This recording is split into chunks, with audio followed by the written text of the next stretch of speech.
Pozdrav ljudi, Crvena zvezda gostuje ekipi Slovana iz Libereca, dakle u okviru 6. kola, tog posljednjeg kola grupne faze Lige Europe. Crveno-bijeli su i prije ovog meča već obezbedili prolaz u 16. finala, no ovaj meč je itekako bitan. A zbog čega je bitan i konkretna najava ove utakmice slijedi odmah nakon intra.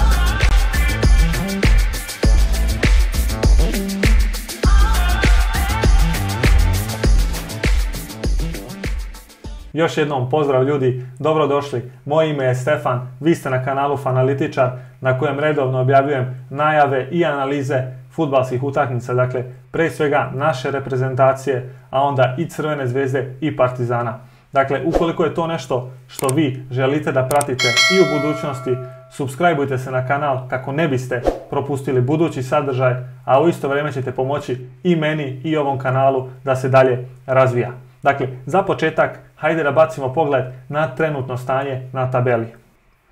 Dakle, ovdje možemo vidjeti da crveno-bijeli zauzimaju drugu poziciju, to smo svi već znali, sa velikih 10 bodova. Zašto kažem velikih? Zato što je Crvena zvezda prvi klub u srpskoj istoriji koji je uspio da dođe do tog broja bodova. Partizan je pre toga držao rekord sa 9 osvojenih bodova. Dakle, Crvena zvezda je već oborila taj rekord i sada ima šansu da to još dodatno nadogradi. Zašto je bitan ovaj meč, već sam napomenuo, dakle odmah ćemo pogledati.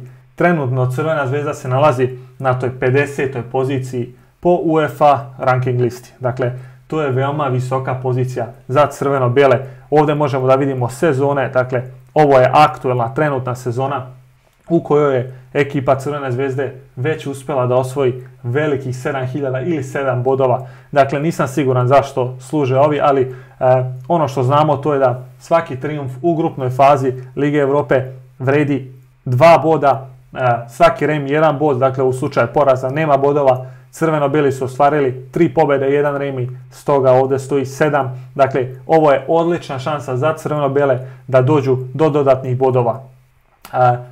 Zbog čega je to bitno? Bitno je naravno za sljedeću sezonu u kojoj će Crvena zvezda igrati po trenutnom stanju na tabeli verovatno Ligu šampiona i moći će eventualno da bude čak povlašćena i u tom play-offu koji je najbitniji. Dakle, tu smo u prošlosti imali kao protivnike Salzburg, Olympiakos i tako dalje. Dakle, veoma bitna i velika imena evropskog fudbala.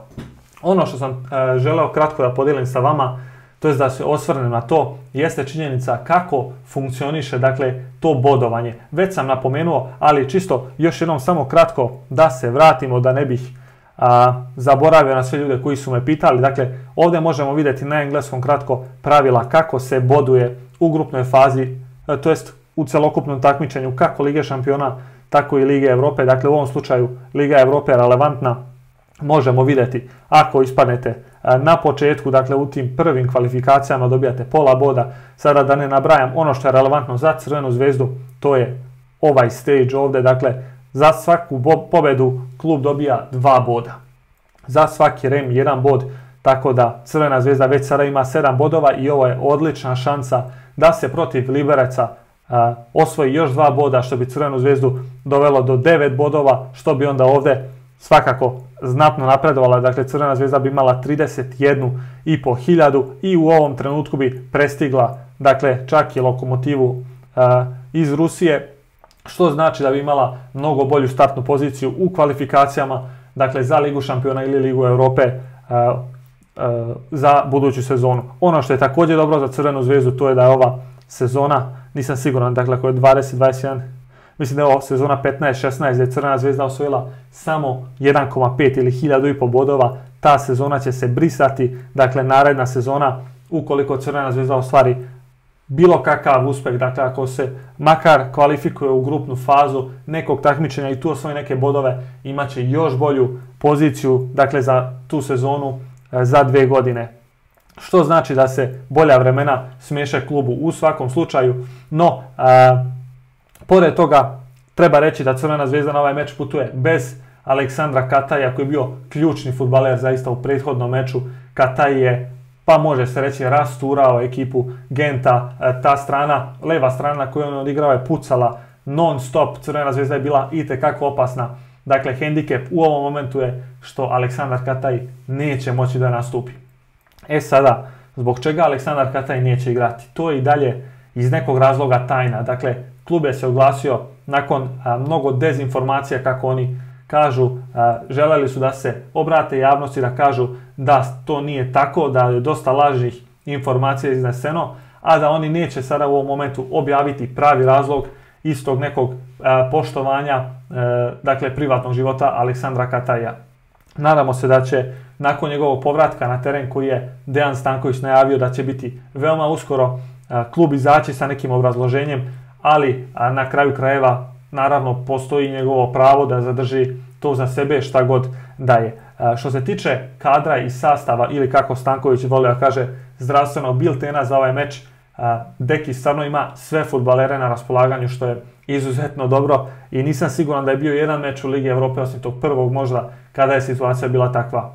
Dakle, svi se vraćaju u ekipu, jedina nepoznanica i dalje Gavrić, za kojeg sam pročitao pre par dana da je pozitivan na koronavirus. Sada nisam uspio da shvatim iz te njegove izjave, dakle mistara, da li će Gavrić igrati ili ne. Ono što je rekao je, to je da se i Ivanić i Rodić vraćaju na teren, to jest nije najavio da li će biti u prvoj postavi. Također je rekao da nisu spremni za jakih 90 minuta, dakle citiram, što znači da eventualno mogu da započnu utakmicu, ali nije sigurno da će je završiti, pogotovo ako uzmemo u obzir da je Crvena Zvezda već obezbedila plasman, ma koliko bitni bili ovi koeficijenti. Ne verujem da će rizikovati povredu bilo kojeg igrača, to je pokazao i u toj nekoj prošlosti, gdje je uvek gledao da na teren istrči prvih 11 koji su najspremniji u tom momentu. Dakle, dobra stvar za Crvenu Zvezdu, svi se vraćaju, a morat će Zvezda bez Kataja, kao što sam rekao, ali mislim da ima kvalitetne zamene. Ono što je zaista meni žao, što nisam uspio da saznam da li će Gavrić doputovati na taj meč, jer bi on eventualno mogao da zameni Kataja na toj poziciji, no ima Crvena Zvezda i druga rješenja i čak nisam siguran da bi on dobio prednost u odnosu na, ne znam, na primjer Vukanovića ili eventualno Spiridonovića. Šta treba još dodati, to je da je Dejan Stanković upitan na konferenciji za štampu da li bi volao Manchester United u toj narednoj rundi. Ja iskreno nisam siguran da bi to bilo dobro po Crvenu Zvezdu, a Dejan Stanković je manje više to i potvrdio, rekao je da ne želi sada da se busa u prse, da kaže da može Crvena Zvezda protiv svakog, iako to misli. Najavio je da bi više voleo nekog možda skromnijeg protivnika na početku, a Manchester eventualno u nekoj narednoj rundi. Ja se apsolutno slažem sa time, naravno treba da budemo realistični, to je također rekao da je on čovjek realista i čini se da je dobro pripremio ekipu. Rekao je da ovaj meč, iako nema takmičarski značaj, da je itekako bitan, da sam taj crveno-bijeli dres koji fudbaleri nose mora da bude dovoljan motiv za sve činioce, dakle na terenu, da daju svoj maksimum i da jednostavno nema spuštanja glave, nema opuštanja i tako dalje. Što se tiče tog narednog kola, kratko da prokomentarišem i da pogledamo zapravo koji su to mogući rivali Crvene Zvezde, makar koji su poznati do sada. Dakle, ja sam to ovdje pripremio. Možemo vidjeti ovaj drugi šešir, nije bitan, dakle, u kojem se i sama Crvena Zvezda nalazi. Bitan je ovaj prvi šešir u kojem su povlašteni timovi, što znači Roma, Arsenal, Villarreal, Dinamo Zagreb i Hoffenheim za sada. Dakle, veoma velika imena svjetskog, evropskog fudbala. Možemo reći da je Dinamo Zagreb možda eventualno najslabija ekipa ovdje, iako su Zagrebčani imali fenomenalnu grupnu fazu. No, da pogledamo kratko i što se tiče Lige šampiona, ovdje vidimo da su potencijalni rivali Manchester United i klub Riž. Dva su još nepoznata. Crvena Zvezda se neće sastati sa ekipom Krasnodara i Dinamo Kijeva. Mada ne mogu da kažem iskreno da mi je mnogo žao zbog toga, s obzirom da je Crvena Zvezda već imala priliku da igra protiv Krasnodara, vidjeli smo. Dakle, jesu crveno-bijeli prošli, hvala Bogu, ali meč nije bio niti kako ugodan, niti prijatan. Pešić je tada postigao onaj pogodak koji pre toga nikada praktično nije postigao. Dosta stvari je se poklopilo, ako se ne varam, i Slavoljub Srdić je bio strelac na tom meču. Inače, oko njega se pominju priče da bi eventualno mogao da se vrati u Crvenu Zvezdu. Deluje da ima ogromnu želju, sada pitanje je tog sportskog sektora i Crvene Zvezde, na kome nivou Crvena Zvezda sada, da li je Slavoljub Srdić i da li je fudbaler za ekipu Zvezde. Pišite vaše mišljenje, želio bih i to da čujem.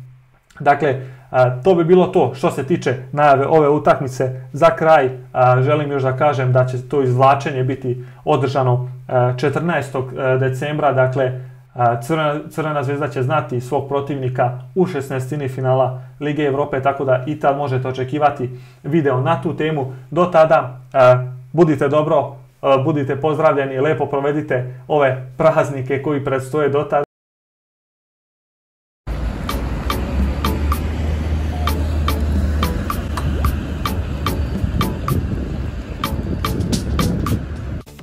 I za kraj, ako vam je se dopao video, ostavite like. Ukoliko imate bilo kakva pitanja, pišite u komentare. U svakom slučaju, supscribeujte se na kanal i vidimo se ponovo. Pozdrav!